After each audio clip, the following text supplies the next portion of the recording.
En la actualidad, adelante compañeros en cabina central.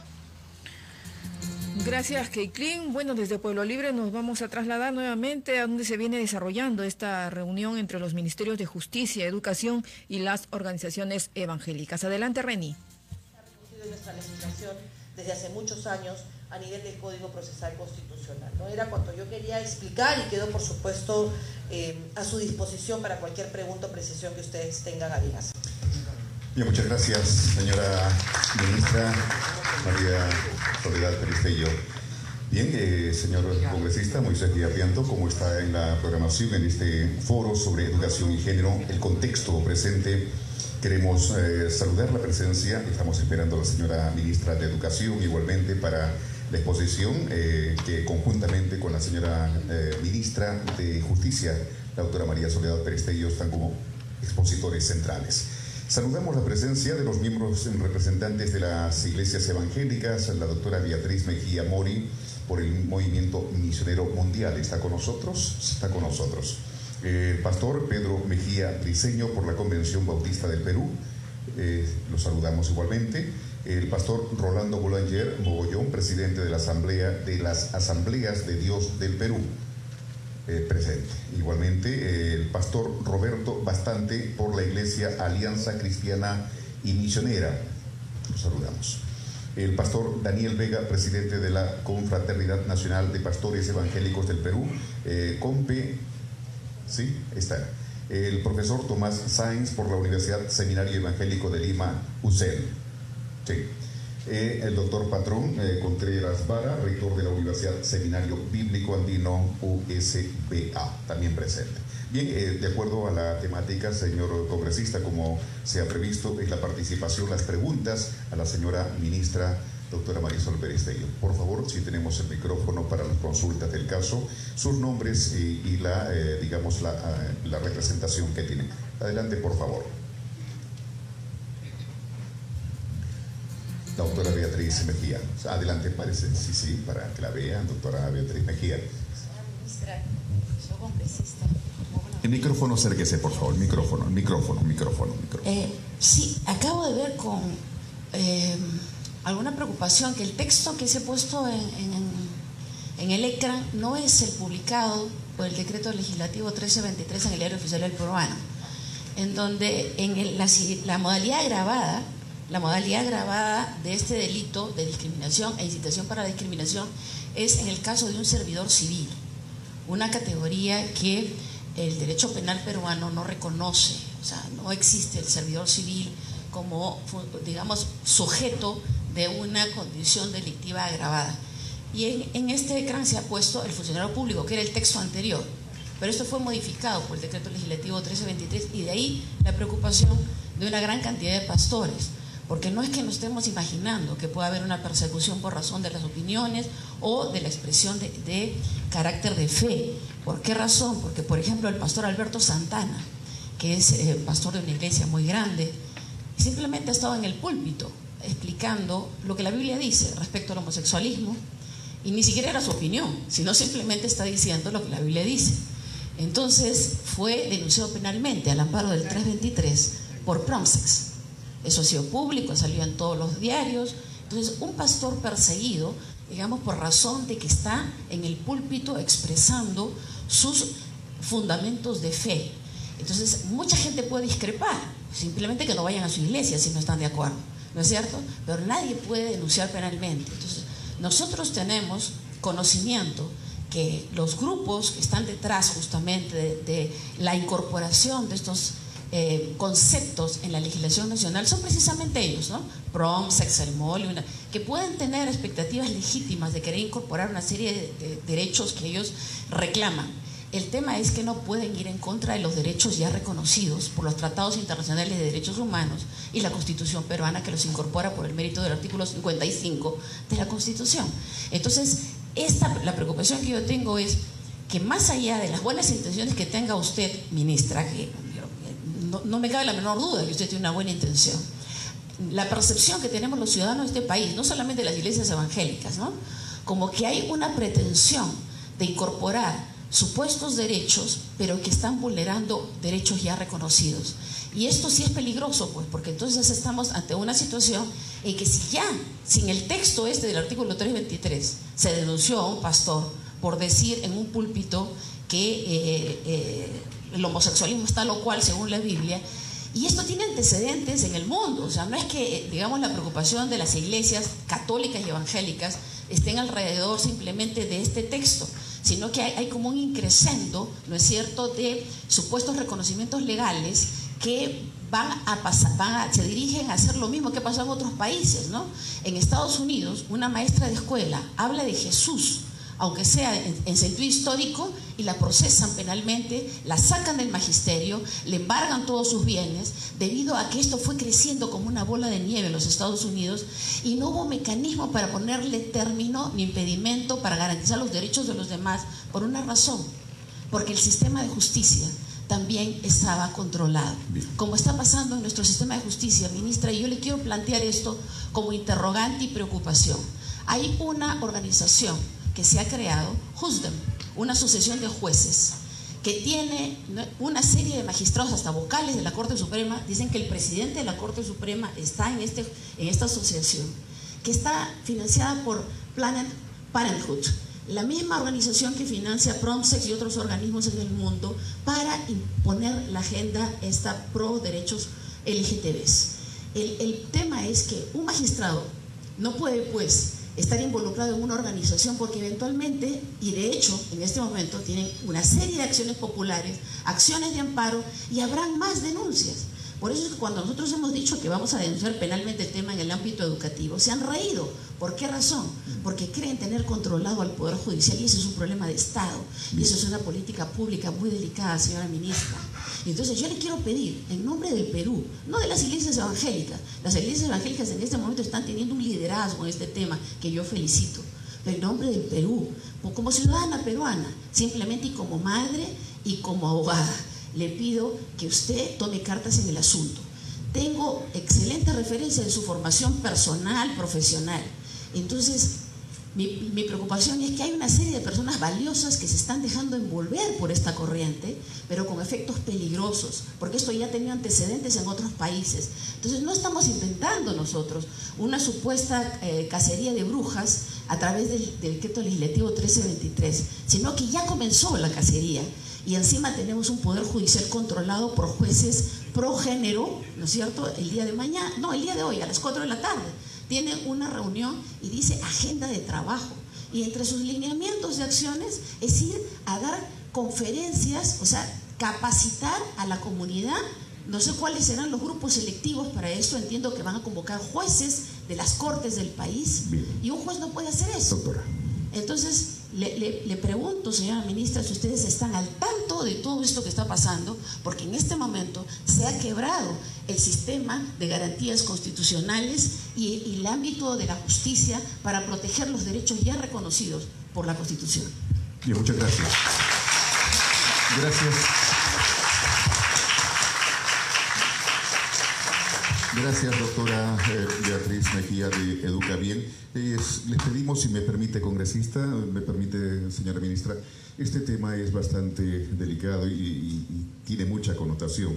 Les pedimos, está programado de 2 a 3 minutos cada una de las intervenciones. Sabemos que es rico en información, en temas, en debate, pero por cuestiones de tiempo y todos los que van a participar. Si nos permite, señor congresista, ¿seguimos con las preguntas o vamos a la mesa? Señora ministra, ¿va a contestar la inquietud vamos con las preguntas? ¿Sí? Entonces vamos con las preguntas. Recuerden, por favor, el tema directo. Reiteramos, el tema de género es un tema bastante, digamos, extenso, amplio, y lleva para más que 2 o 3 minutos para exponer. Adelante, por favor. Su nombre, la pregunta y la organización o la representación que tiene. Por favor.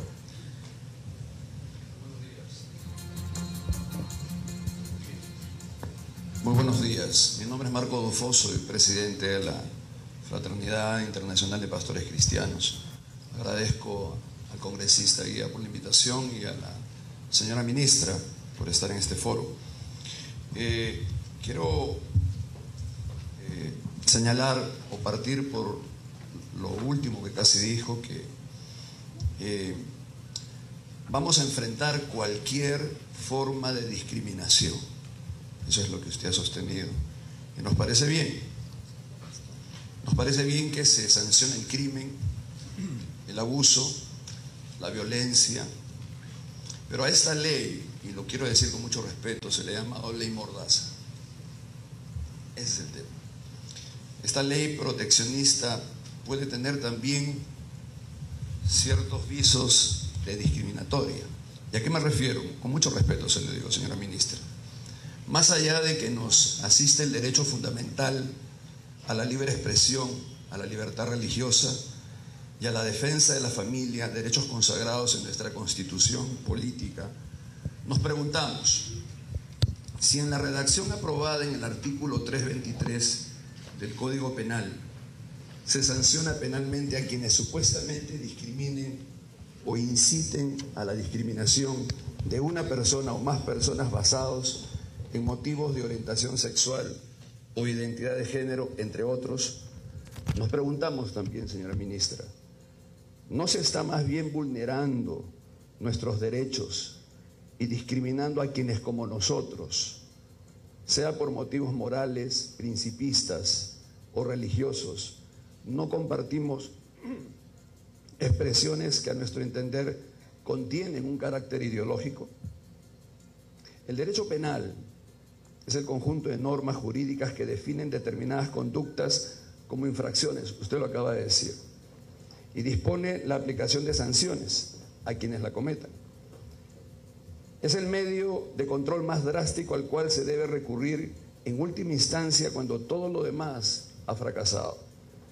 Sin embargo, con este decreto legislativo se ha pretendido incorporar en el Código Penal reconocimientos de derechos declarativos aún no definidos. En la legislación nacional, en temas de identidad sexual o ideología de género, por estar aún vigente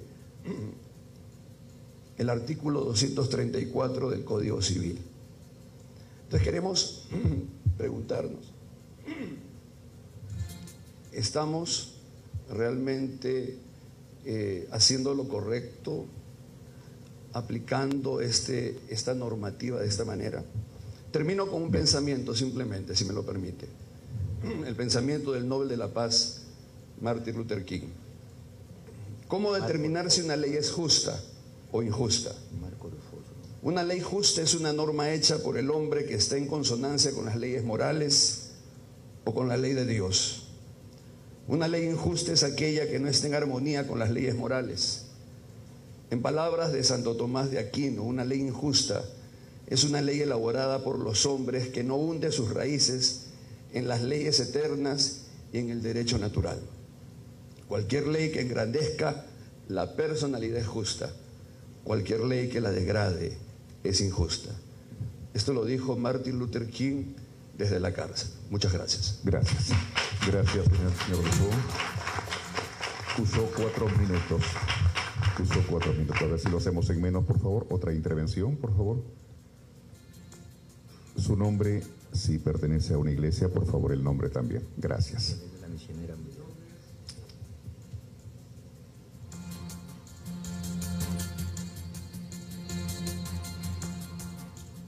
No lo apaguen el micrófono inalámbrico cuando lo devuelvan, por favor.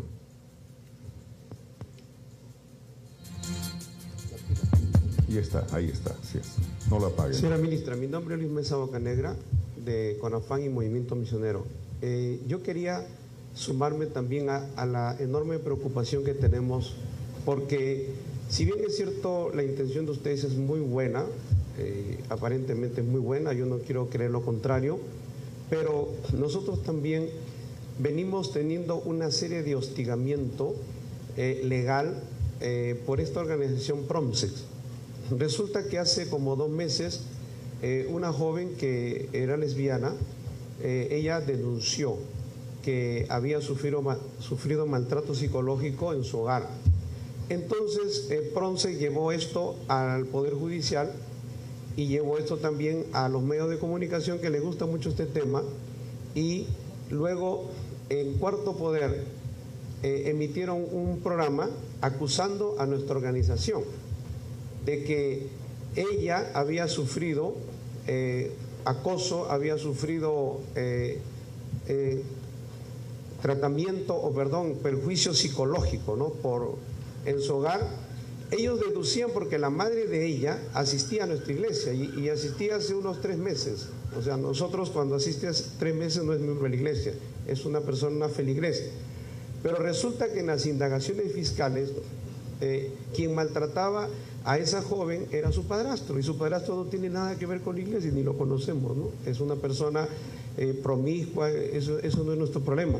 Pero Promsec tenía la batería, tenía todo dirigido contra nosotros. Entonces, ese es el problema, que si ustedes dan esa ley, es como una espada de Damocles contra todas nuestras organizaciones, para que todos estos organismos que supuestamente, yo sé que Promsec se dedica a temas reproductivos, pero esa organización se mete en todo, y entonces vamos a tener el acoso, la persecución, y ustedes van a dejar la puerta abierta para que ellos vulneren nuestros derechos, y van a encontrar un juez como este juez, que 2 personas que querían que se le reconozca su derecho en la RENIEC, y ese juez dijo que se le debía inscribir y la RENIEC dijo que no, era ilegal. Entonces, cuando eso se da, la ley, organismos como Promsec y personajes en el Poder Judicial que se van a prestar para ese juego, entonces nuestros derechos van a ser vulnerados. Por eso nosotros estamos recogiendo más de 1 millón de firmas, porque para nosotros este decreto nos parece totalmente abusivo, inconstitucional, y nosotros vamos, si es posible, vamos a llegar a la desobediencia civil, porque eso no lo podemos permitir. Muchas gracias. Muchas gracias. Usted nos indica, señora ministra, en qué momento responde. Si continuamos.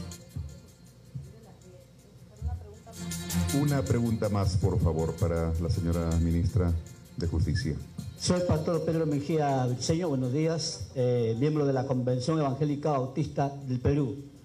Yo solamente quiero decir algo que me imagino que debe ser el sentir del pueblo cristiano.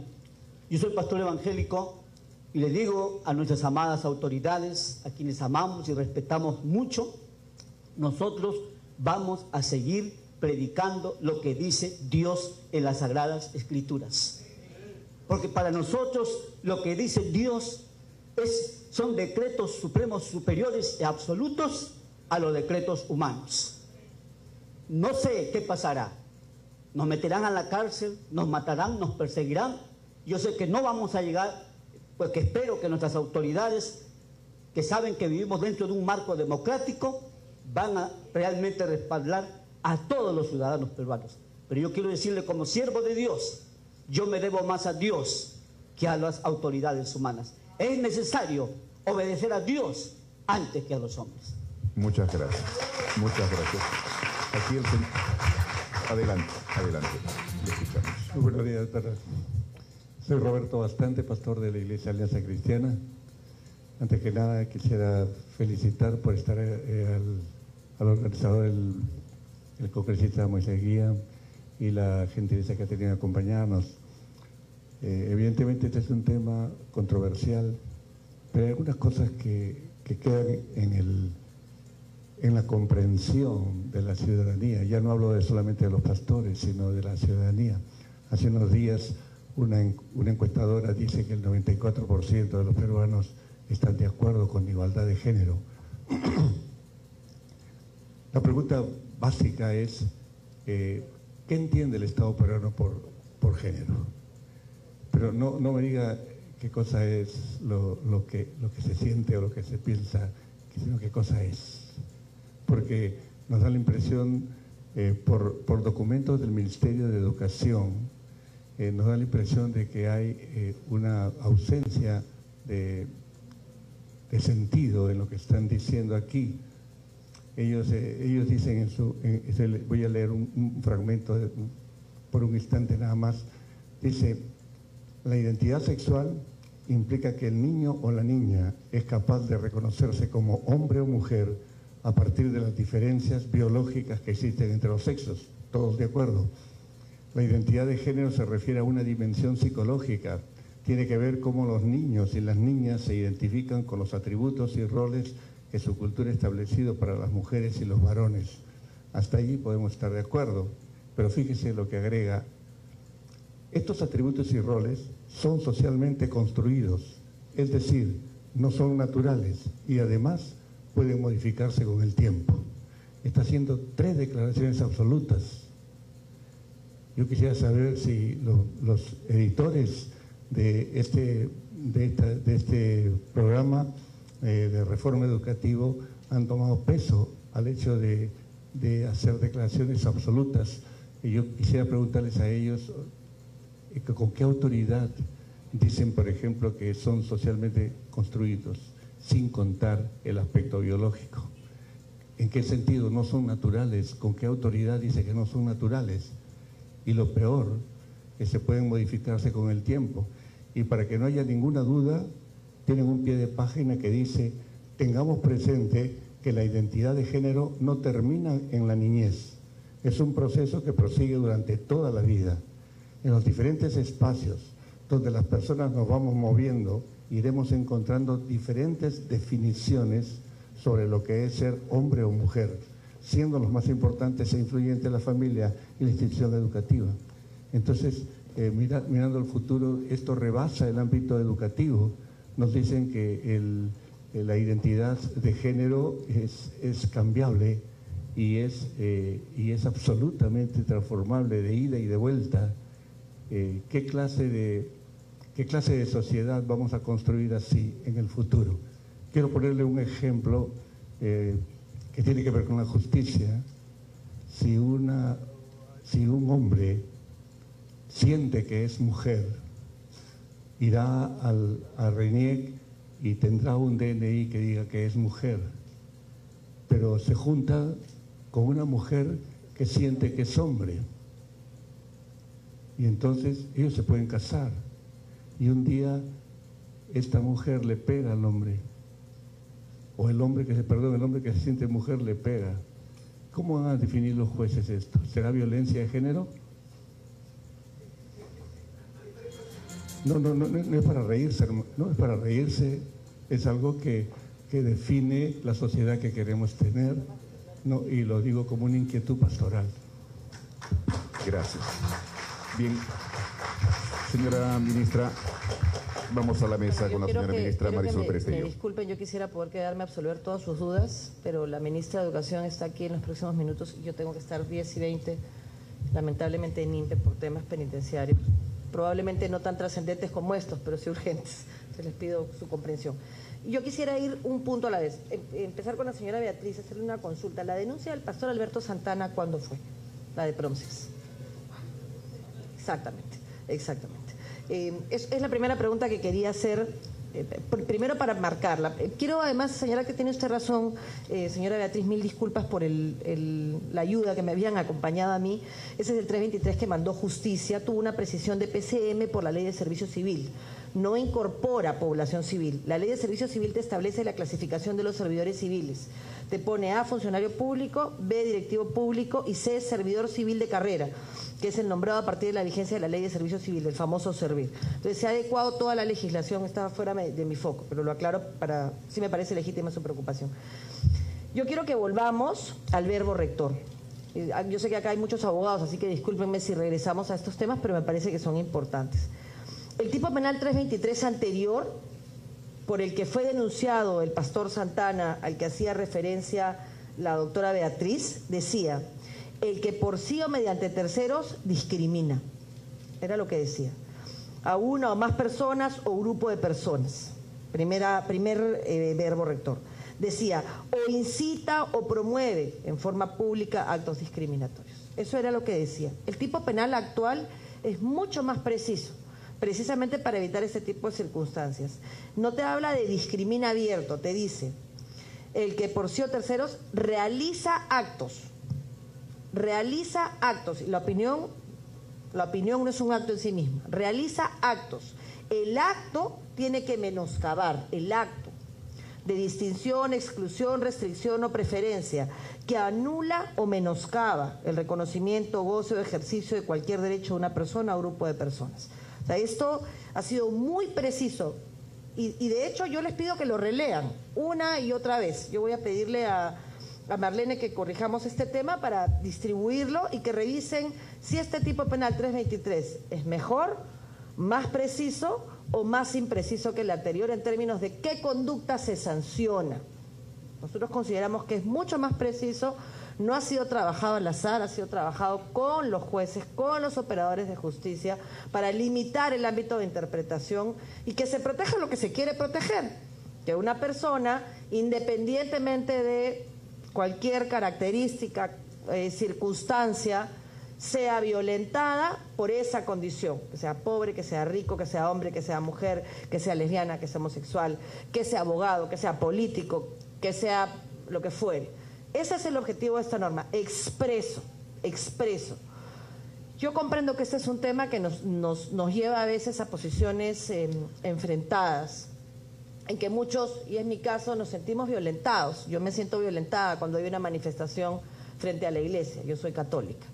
Creo que eso no es correcto. No me importa si quienes están al frente son hombres o mujeres, hombres y mujeres, lesbianas. No considero que es una falta de respeto y me siento violentada.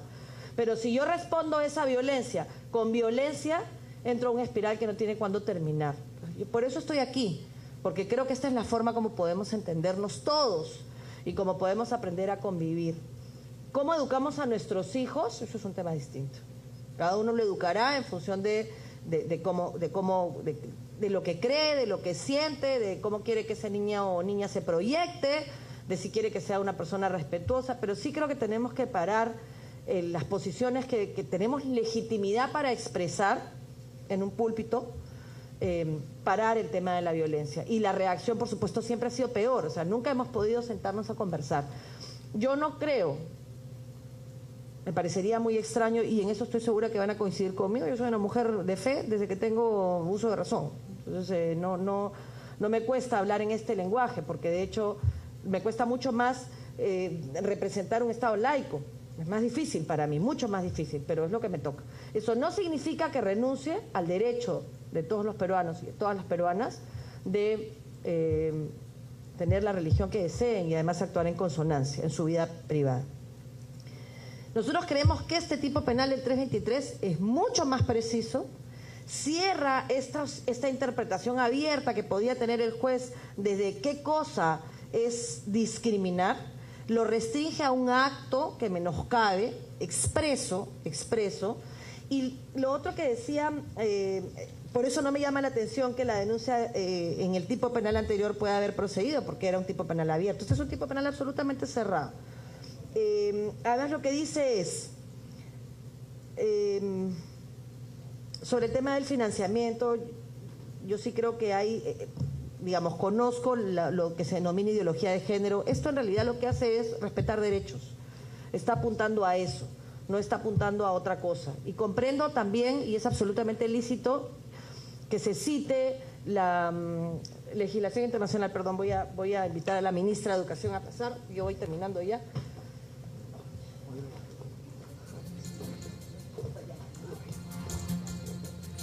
Señoras y señores, damos la bienvenida a la señora ministra de Educación, la licenciada Marilú Martins Cortés. Saludos, bienvenida, señora ministra.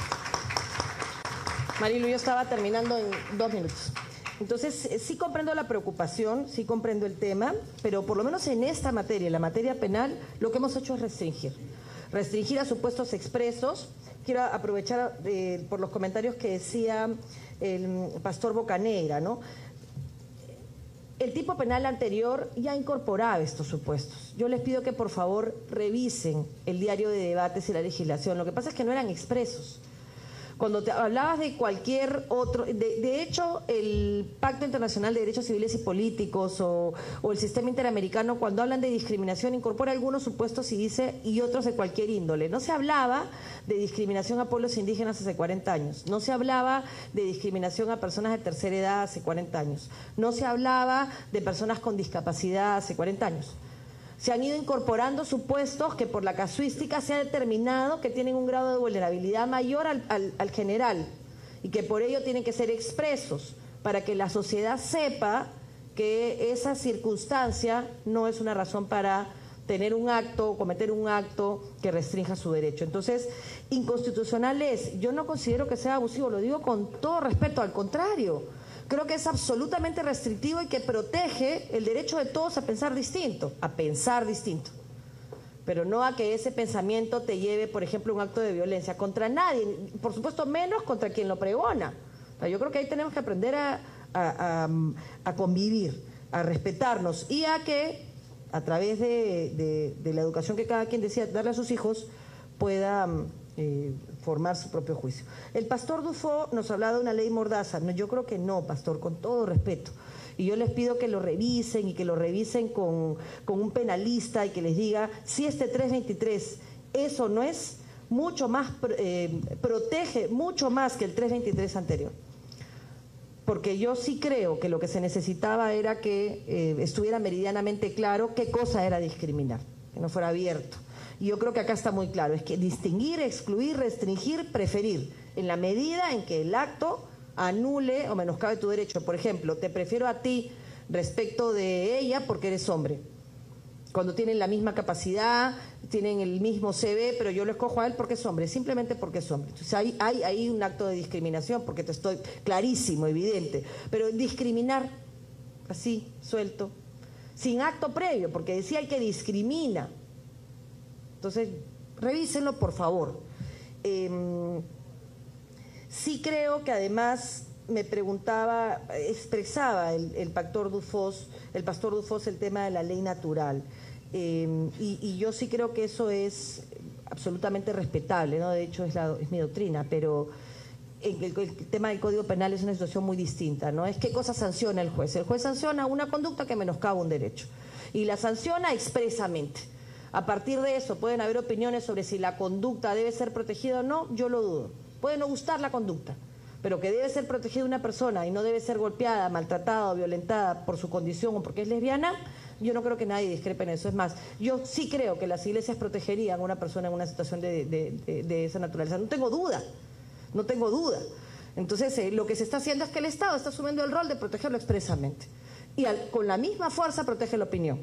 Y yo quiero que eso quede meridianamente claro. El pastor Bocanegra, sobre este tema de hostigamiento legal, a mí me parece que esto es muy sano.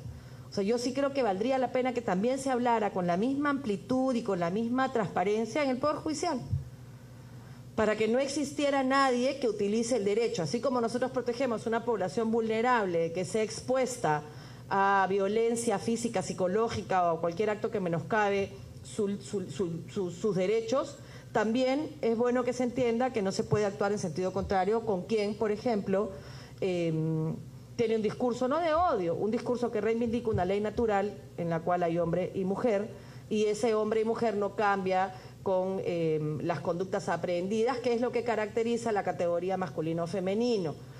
Y eso se puede conversar, lo que no significa que se permita desde el Estado el daño a una persona LGTB o a un niño o a una niña o a un anciano o a nadie, porque eso es lo que nos toca como Estado.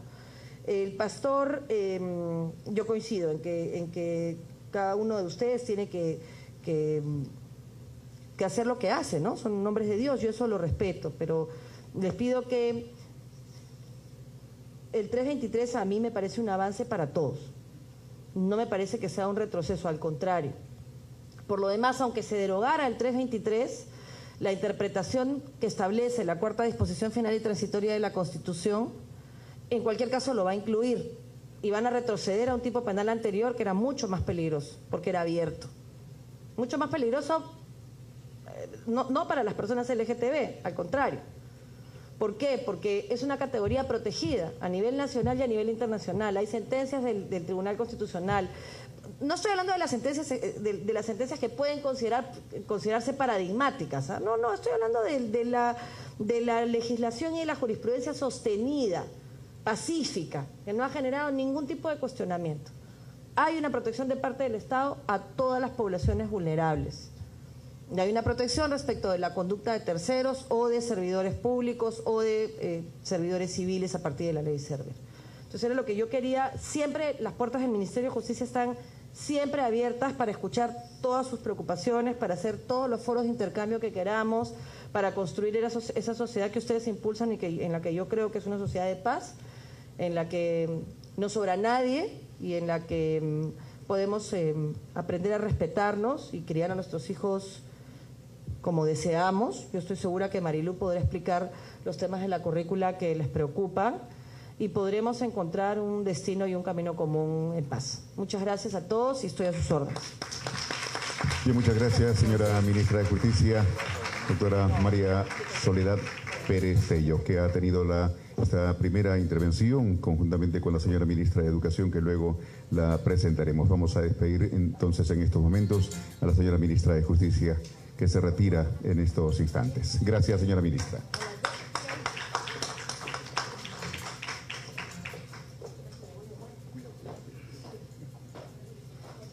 Bien, señor congresista Moisés Guía, vamos a continuar. Bien, estamos en un programa en simultáneo de radio y televisión Betel y estamos transmitiendo este encuentro entre los representantes de los Ministerios de Justicia, Educación y las organizaciones evangélicas. Están convocados en el Congreso de la República para conversar sobre el Plan Curricular de Educación 2017 y el Decreto Legislativo 1323. Acabamos de escuchar a la ministra de Justicia, la doctora Pérez Tello, y en breves momentos comenzará la exposición de la ministra de Educación, Marilú Martans, para después de su exposición proceder a la etapa de preguntas que seguramente le formularán los representantes de las iglesias, de las organizaciones evangélicas en el Congreso de la República. Así es, don Francisco, se encuentran presentes los representantes del Concilio Nacional Evangélico del Perú, así como de la Unión de Iglesias Cristianas Evangélicas del Perú, también el Movimiento Misionero Mundial, las Asambleas de Dios del Perú y la Confraternidad Peruana de Pastores, así como el Seminario Evangélico de Lima. Vamos a continuar con esta transmisión en vivo desde el Congreso de la República con las palabras de la ministra de Educación. Marilú Martins Cortés. Bien, entonces vamos a dejar los micrófonos para que ella haga su exposición en los siguientes minutos y reiteramos, luego vendrá el rol de preguntas de cada uno de los presentes en este foro. Señora ministra, por favor, adelante. Muchas gracias. Bueno, primero que nada agradecer la invitación del congresista Moisés Guía, la oportunidad de una vez más poder dialogar. Por acá veo caras conocidas con las que ya hemos tenido este espacio de diálogo. Sin embargo, como lo hemos dicho en reiteradas veces, siempre este espacio de conversación, este espacio en el que podemos escuchar sus inquietudes y poder esclarecer cuál es la posición del Ministerio de Educación en el currículo, está abierto. Y además pedirles, por favor, que nos escuchen, no solo que nos oigan, sino que nos escuchen, porque yo creo que es importante que ustedes, como líderes de grupos importantes en la sociedad, en las familias peruanas, es importante que informen realmente cuál es el mensaje que hay de parte del Ministerio de Educación. Nosotros hemos venido manteniendo diferentes mesas de diálogo, diferentes reuniones con grupos diversos, padres de familia, con grupos religiosos de diferentes credos, con colegios, con APAFAS, y creo que en algunos han podido comprender, otros no están de acuerdo, y está bien, no todos tenemos que estar de acuerdo, pero lo que sí es importante, reitero, es que no se tergiverse cuál es el verdadero mensaje, cuál es la verdadera competencia, cuál es el verdadero enfoque del currículo nacional. Y es lo que vengo a exponer. El currículo nacional es un documento que se construyó desde hace 4 años con la participación de toda la comunidad educativa. No es, señores, señoras, un documento que se haya construido a puerta cerrada como se está comunicando por algunos grupos. Eso es número 1. Se construyó con técnicos, con docentes, con padres de familia, inclusive con participación de estudiantes. Es un documento que estuvo publicado en la web y que recibió más de 50.000 aportes que están documentados de toda la comunidad educativa y con el cual finalmente se construyó. Entonces, no es, como se mal informa, un documento construido a puerta cerrada. Primero. Después, el currículo nacional tiene 7 enfoques.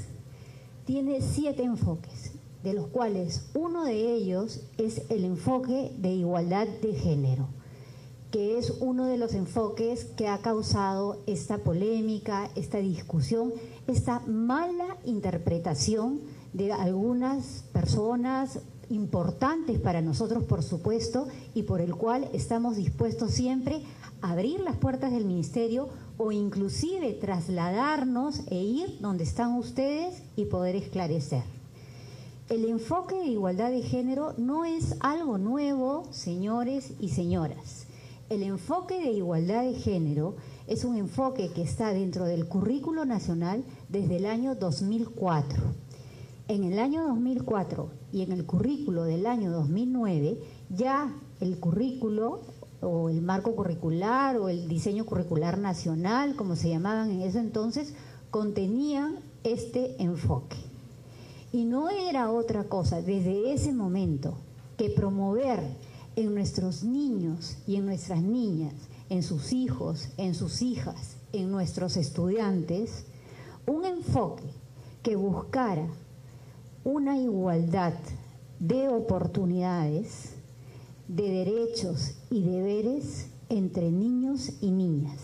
No es otra cosa. Cualquier otra cosa que se esté interpretando es totalmente ajeno a lo que es el enfoque de igualdad de género del currículo nacional. ¿Qué es? Que yo creo que es lo que también lleva a malas interpretaciones. ¿Qué es lo que se desarrolla en este enfoque? Porque los enfoques son lo que sustentan finalmente lo que se desarrolla todo el currículo. El currículo nacional tiene 31 competencias. Las 31 competencias son las competencias que a lo largo de toda la educación básica, inicial, primaria y secundaria, sus hijos, nuestros estudiantes, van a desarrollar, ¿no es cierto? Entonces, esas competencias están diseñadas en los programas curriculares. Cuando los chicos y las chicas entren a inicial, está en el programa de inicial que está publicado. Ustedes, por favor, entren a la página web del ministerio y bajen esos programas curriculares para que ustedes sepan esa competencia, cómo se va a desarrollar en inicial. Y para que ustedes sepan que esa competencia no se desarrolla en inicial. Entonces, cuando yo venía en el carro hacia acá, escuchaba en una radio a una persona que decía, en inicial le van a enseñar a estos niños este enfoque de igualdad de género. Es mentira. En inicial no se enseña. Y esa es la mala información. Yo no sé cuál es la intención de la gente de mal informar a los padres y a las madres. No sé por qué lo están haciendo. Yo soy madre y me parece un crimen que estén haciendo eso con los padres. No existe. Eso no existe. Pero evitemos el diálogo. Después creo que ustedes tienen espacio para conversar. Entonces, yo como madre realmente me siento mal con estas personas que están mal informándome porque están atentando contra la salud de mis hijos. Pero bueno,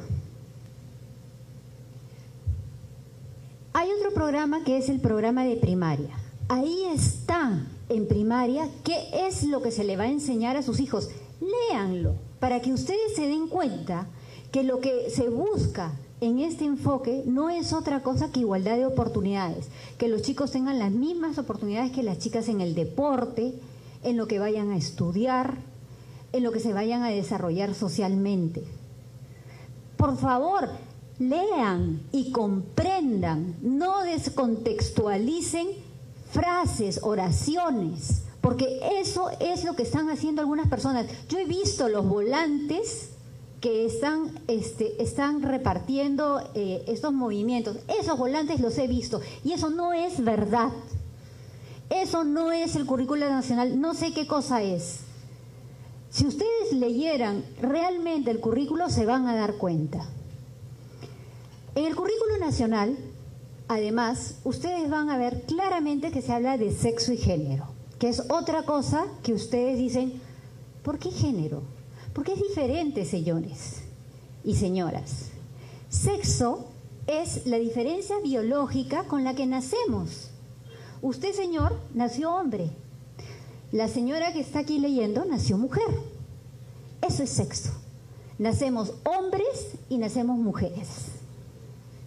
Y el género es la construcción cultural, social, familiar.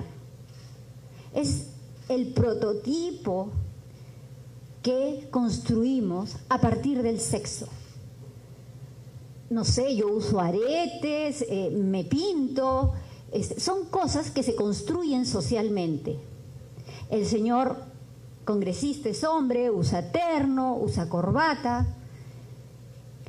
De repente, en algunos lugares, el hombre tiene más tendencia a algunas carreras profesionales, las mujeres a otras.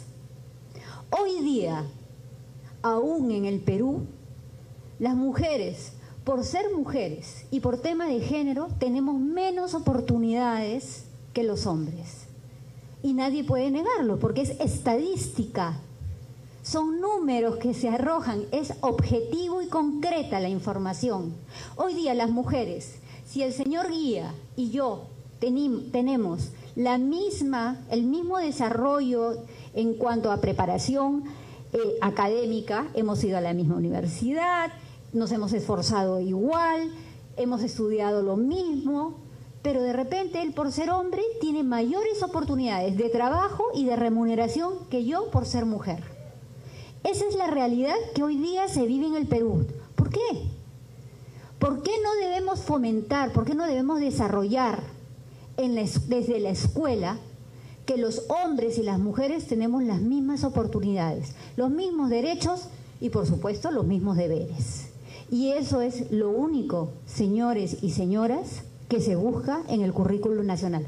Por favor, lean el currículo, lean los programas curriculares, que no hay nada que esté oculto, no hay nada oculto en el currículo nacional. Aquí yo los voy a dejar. Otra cosa importante que quería decir, porque sé que también está cuestionado, que es el tema de la educación sexual. Soy profesora, ustedes saben que mi profesión es ser docente, y he tenido en mi trayectoria profesional la oportunidad de viajar por todo el Perú. La selva, la sierra, las zonas urbanas, las zonas rurales. Y señores, tal vez ustedes en sus familias tengan la oportunidad de dar una apropiada educación sexual a sus hijos, pero esa no es la realidad del Perú.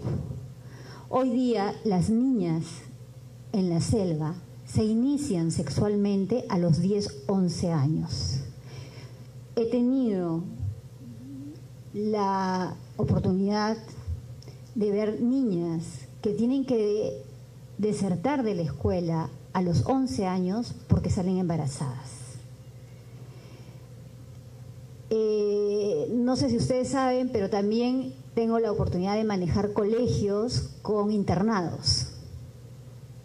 Las niñas, sobre todo zonas rurales, tienen las creencias de que cuando les viene la menstruación no deben bañarse.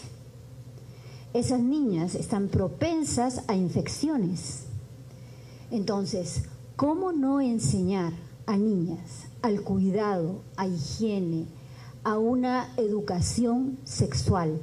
Porque la educación sexual es mucho, señores. Hay que enseñar educación sexual. Hoy día la deserción por embarazo adolescente en niñas son tasas muy altas. Entonces, además, madre que haya salido embarazada adolescente, las probabilidades de que sus hijas tengan un embarazo en la adolescencia también son muy altas. Todo lo que yo les estoy diciendo son datos estadísticos, no son creencias, pareceres.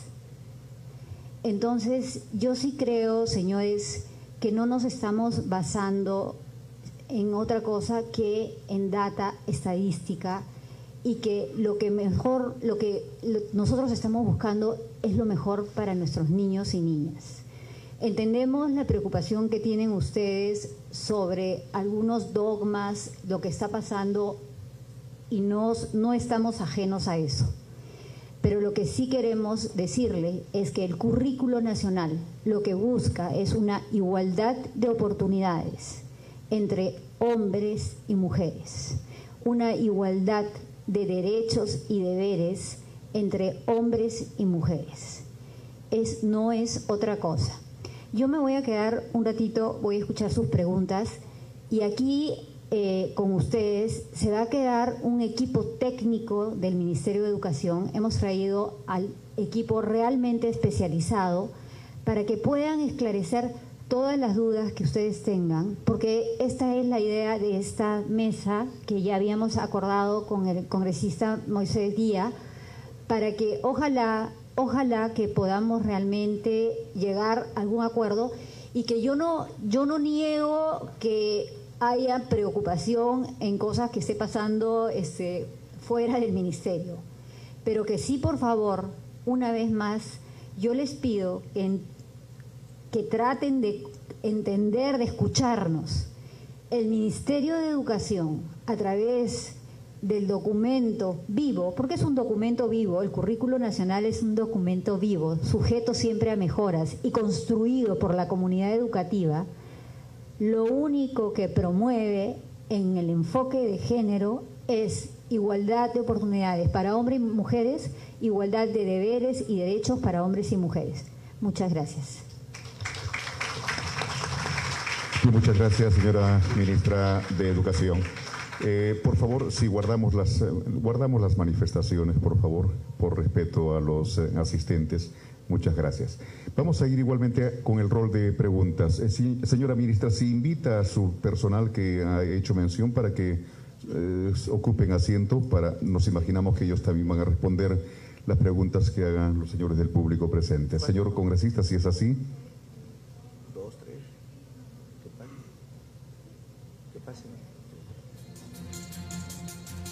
La señora ministra dará los nombres de cada uno de los técnicos. Tomar asiento, por favor, con la venia del señor congresista Moisés Guía Piando, que es justamente el despacho que ha organizado este foro sobre lo que es educación y género, el contexto presente. Diálogo e intercambio de opiniones, Estado e iglesias evangélicas. Es el señor Fernando Romero y la señora Pilar Villo. Bien, las preguntas. Entonces, por favor, como ya hemos dicho y les hemos sugerido 2 a 3 minutos, directo a la pregunta. Ya, muchas gracias. Con la venia del señor congresista, entonces vamos a las preguntas. Buenas Su nombre y si pertenece a una iglesia o es a título personal. Sí, yo soy Aldo Ventura, soy docente y padre. No estoy acá como representante de ninguna institución evangélica, pero vengo a título personal como docente y como padre.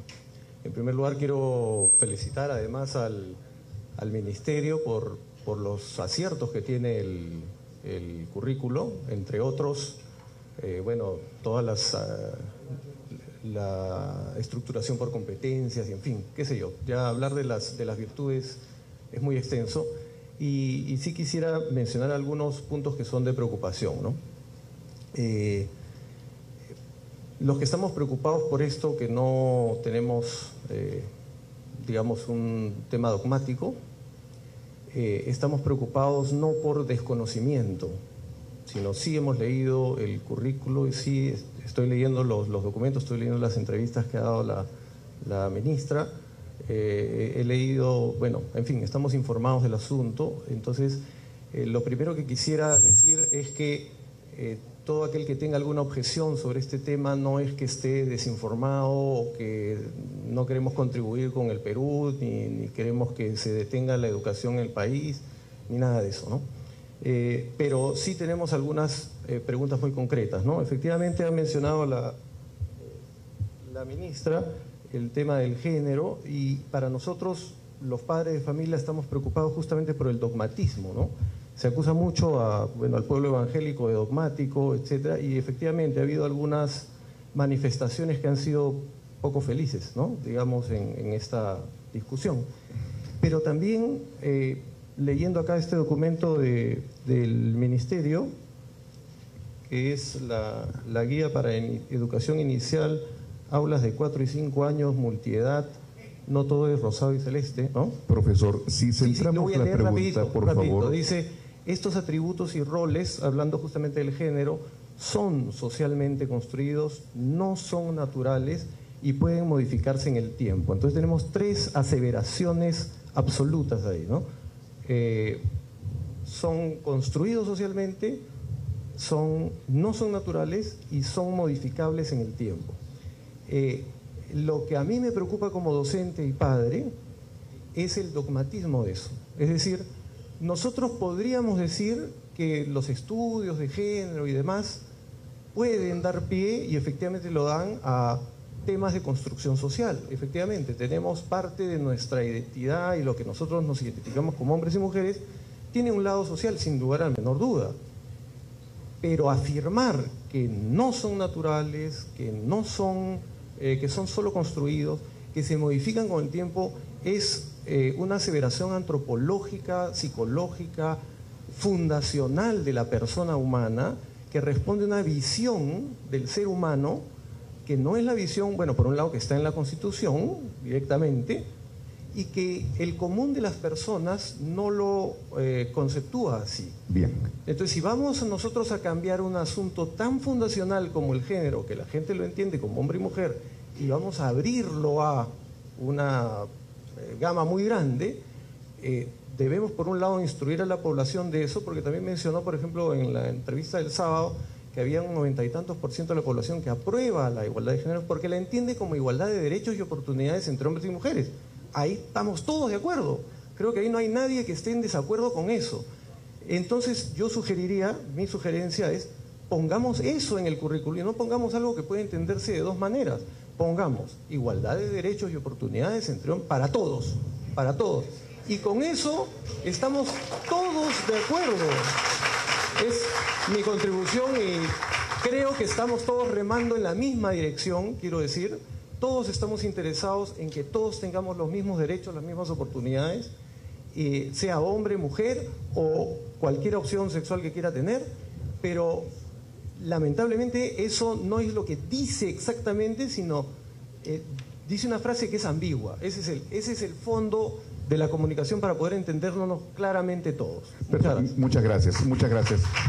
Reiteramos, vamos a dar los micrófonos a los pastores, por favor, y les reiteramos que sean directos a la pregunta, 2 a 3 minutos. Recuerden que son varios los representantes aquí, si no nos llevaríamos muchas horas en la exposición y en el debate. Que no es debate, sino exposición y cruce de ideas. Adelante, pastor. Su nombre. Sí, mi nombre es Daniel Vega, presidente de la Confraternidad Peruana de Pastores Evangélicos. Saludarla, señora ministra. Tengo una hija también que es licenciada de Educación y realmente esta labor es muy importante para nuestro país. Necesitamos maestros que puedan educar muy bien a nuestros futuros ciudadanos y líderes de nuestro país. Usted dijo que se ha comunicado, señora ministra, con muchas instituciones, pero lamentablemente vemos que a través de estos meses que ha pasado hay un buen sector de la población que se ha manifestado, de repente en contra, de repente no tanto en contra, sino como usted mismo dice, hay un desconocimiento de lo que ustedes de repente quisieron decir y no lo han dicho aquel sector que, como usted habrá visto, y creo que la prensa a veces está ignorando, es un sector muy amplio y muy grande, no solamente aquí en Lima, sino en todo el país, señora ministra. No podemos estar con los ojos cerrados y con los oídos también tapados, señora ministra. Por favor, le pido, nosotros los cristianos somos pacíficos, no somos violentos, nos han enseñado la paz. Bien. Y queremos, señora ministra, que continúe este diálogo con las autoridades que nosotros tenemos aquí presentes. Por favor, invítenos a poder conversar, dialogar y aportar por una buena educación para nuestro país. Muchas gracias, señor ministro. Muchas gracias. El pastor que está acá adelante, por favor. Gracias. Su nombre, igualmente, 2 a 3 minutos, por favor. ¿Qué tal? Mi nombre es David Flores, vengo de parte de CONAFAM y del colectivo Con Mis Hijos No Te Metas. Y bueno, usted, señora ministra, insiste en que ha hecho lo máximo posible para que esta currícula sea lo más representativo de las opiniones de la población. Bueno, quisiera hacerle recordar que tuvo alrededor de 30.000 personas en la puerta de su oficina el jueves, gente que está en desacuerdo con la currícula, así que quizás quisiera dejar de decir eso. 2. Cuando usted habla de estos temas, constantemente mantiene el discurso que viene a explicarnos, que no entendemos, que desinformamos, que no hemos leído. Es como si no supiéramos leer. Realmente yo encuentro eso insultante. Y resulta que sí hemos leído. Y no solamente hemos leído la currícula, hemos leído las fuentes de este pensamiento, a quienes inventaron la distinción entre sexo y género, como a Gail Rabin o a Butler. Gail Rabin inventó el sistema sexo-género. O a Butler, que insiste en que el género no tiene por qué coincidir con el sexo, que es una construcción social, que es una invención, que si uno nace con genitales masculinos y quiere ser cualquier otra cosa, está perfectamente normal. En efecto, se dice que el género es una construcción social, no lo creemos. Sí es verdad que hay formas en las cuales se interpreta el ser hombre o mujer en las culturas, pero esos son símbolos de un hecho natural. Es verdad que uno puede usar, los hombres usan falda en, no sé, en Escocia, pero eso no significa que haya un símbolo de virilidad detrás. No es que está intentando ser mujer, es que es un hombre y allá ser hombre implica usar falda. Bien, muchas gracias. Y algo más. No es una construcción social. Si quiere realmente que nos pongamos de acuerdo, hablemos de igualdad de oportunidades. Si realmente cree que se busca la igualdad, está bien. Los hombres y las mujeres sí son iguales, pero no son idénticos. ¿Quiere una solución? Elimine toda referencia a la ideología de género, al género, en los documentos del Ministerio de Educación. Muchas gracias. Muchas gracias. Bien, por favor. Por favor. La doctora Beatriz Mejía, de Educa Bien. Sí, señor congresista Moisés Guía, señora ministra Marilu Martens, funcionarios del Ministerio de Educación, nosotros estamos preocupados porque se nos repite reiteradamente que estamos mintiéndole al país con motivaciones inexplicables. Entonces, créanme que todos los que estamos acá somos cristianos, católicos y evangélicos. Entonces nos preocupa que nos llamen mentirosos de modo sistemático el Ministerio de Educación. ¿Por qué?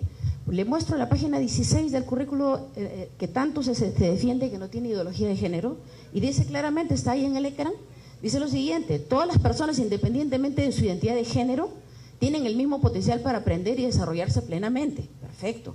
La igualdad de género se refiere a la igual valoración de los diferentes comportamientos, aspiraciones y necesidades de mujeres y varones. Perfecto. En una situación de igualdad real, los derechos, deberes y oportunidades de las personas no dependen de su identidad de género y por lo tanto todas tienen las mismas condiciones y posibilidades para ejercer sus derechos, así como para ampliar sus capacidades y oportunidades de desarrollo personal, contribuyendo al desarrollo social y beneficiándose de sus resultados. Muy bien, todos estamos de acuerdo hasta ahí, porque entendemos que cuando hablan de género, hablan de hombre y de mujer.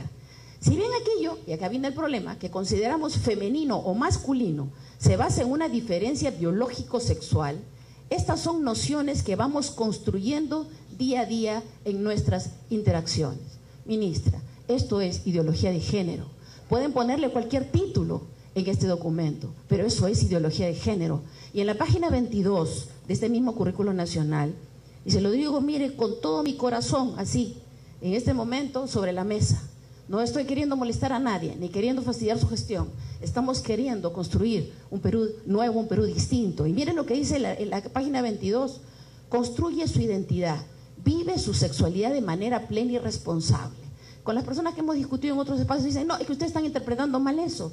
Pero señora ministra, hay un documento publicado en la web del MINEDO, Lineamientos para una educación sexual integral, que explica claramente que los maestros deben entender, ¿no es cierto?, reconoce a sus estudiantes como personas con derecho a ejercer su sexualidad.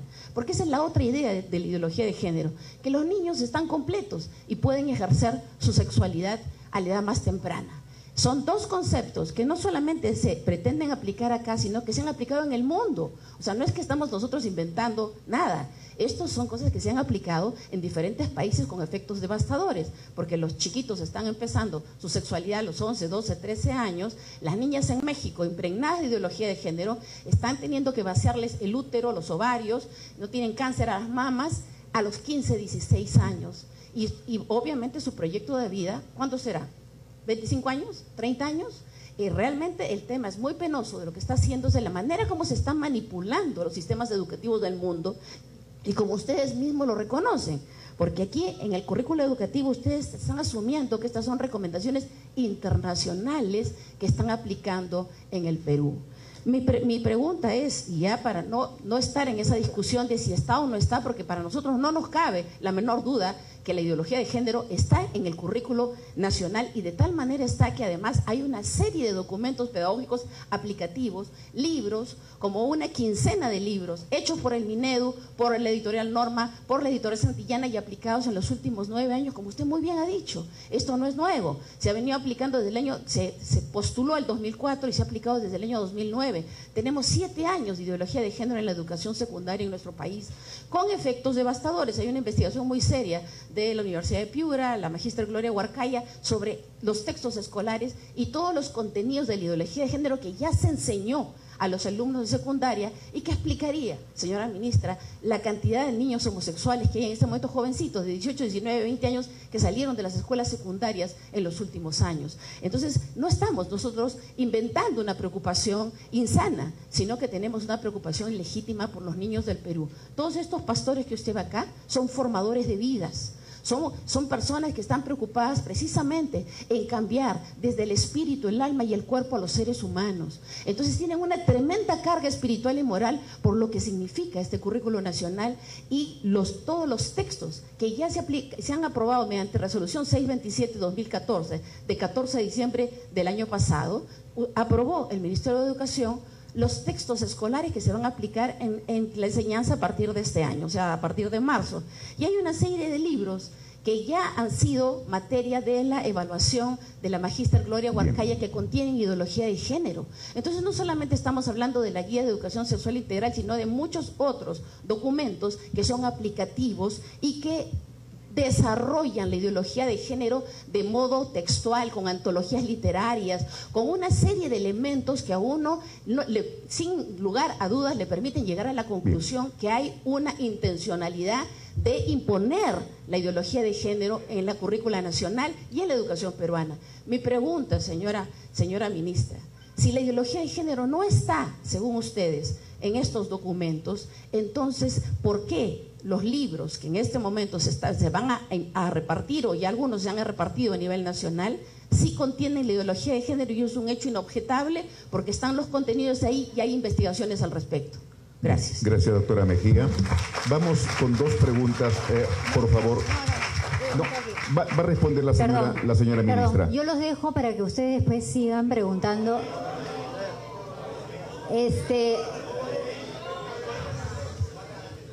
El equipo técnico se va a quedar para contestar.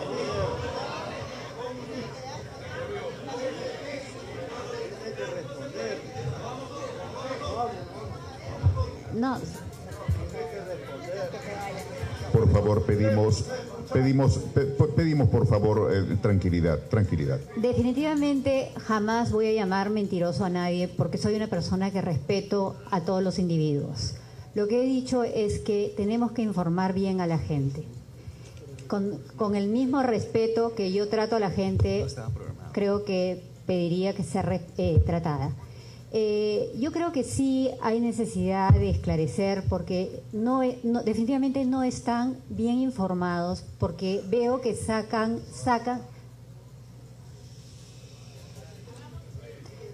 información que no obedece a lo que el Ministerio de Educación está sacando. Guías, textos que están en desuso. Entonces yo sí creo que es necesario que nosotros podamos esclarecer algunas informaciones que ustedes tienen que no son del Ministerio de Educación. Pero agradezco este espacio justamente para poder esclarecer todo esto.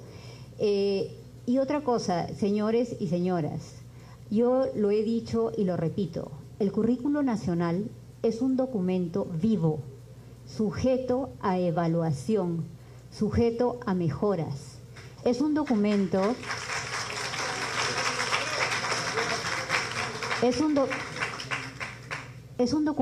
construido por la comunidad educativa. No está escrito en piedra. No es un documento que no tiene otra intención que formar en valores a todos nuestros estudiantes.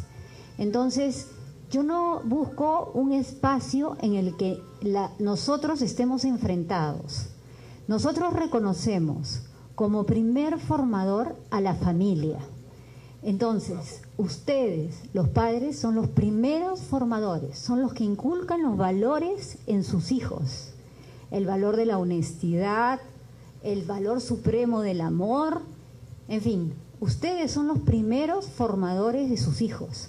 Nosotros somos un complemento. La escuela, las instituciones educativas, es un complemento en la formación de sus hijos. Entonces, cuando eso queda claro, que ya con la señora, con el señor y con todos los que han ido al ministerio lo hemos dicho, yo creo que partamos por ahí. La familia, como núcleo de la sociedad y como primer formador de los 8 millones de estudiantes que tiene el Perú en la educación básica, es quien construye con el Ministerio de Educación las propuestas educativas. Yo les agradezco este espacio, se queda el equipo técnico para esclarecer y si tienen más dudas podemos seguir anotándolas y poder resolverlas. Discúlpenme, yo en atención a ustedes me he trasladado acá, el congresista Guía sabía que yo venía solo un momento, agradezco, disculpa que no me puedo quedar más rato, pero tengo que atender también otros padres que están esperando, sin embargo, creo que he tenido la delicadeza de poder venir y atenderlos. Muchas gracias. Bien, gracias. Mantengamos la calma, por favor. Mantengamos un momento, la formalidad, por favor. Solamente para aclarar, si en verdad es un favor, 30 segundos. Creo que los que hemos venido a hacer esta gestión y quiero comunicarles es que para mí también ha sido fundamental convencer a la ministra que tenga que estar aquí y ha puesto como condición solamente un momento. Entonces quiero que entienda el pueblo cristiano o los cristianos que están acá, tienen que mantener de una u otra forma el entendimiento. Esta es la respuesta de un gobierno en la cual particularmente voy a hablar, es la respuesta a que tenemos ministros de lujo y este es el desplante que tenemos de una ministra. Particularmente. Yo me siento defraudado, porque ustedes que representan a 7 millones de peruanos y prefiere ir a una reunión que es importante, pero que esto es mucho más importante. En ese sentido, es mi queja al presidente de la República, al Consejo de Ministros, a la bancada a la cual represento, y he venido pidiendo permiso hoy a las 9:10 y pido disculpas por los 10 minutos en la cual he venido. Hermanos cristianos, para mí es difícil poder convivir cuando tenemos una bancada dividida y los 18 ministros no responden a una expectativa de integridad de género y no hay una respuesta política de Estado. Esa es la verdad de todo esto y nos quieren engañar y mentir. Y yo pido desde ahora que el 4 de marzo se declare la vacancia presidencial y la insurgencia popular, porque en caso contrario estaremos nosotros combinados a poder sufrir las consecuencias. A mí, ahora yo me declaro un hombre en pie de guerra y le digo a este gobierno, me siento defraudado y no escuchado por mis principios cristianos. Y la bancada es responsable también. Esos son mantengamos el orden, por favor. Esos son los Mantengamos el LGTB. orden. Yo le respeto a Bruce y le respeto a Belaunde. Yo coordino y hablo con ellos. Les pido respeto. En ese sentido, amigos y hermanos, yo levanto esta reunión con la sincera convicción de decirles que este gobierno no está respondiendo a las expectativas, no solamente al pueblo evangélico cristiano, sino a todos los católicos del Perú. Muchas gracias.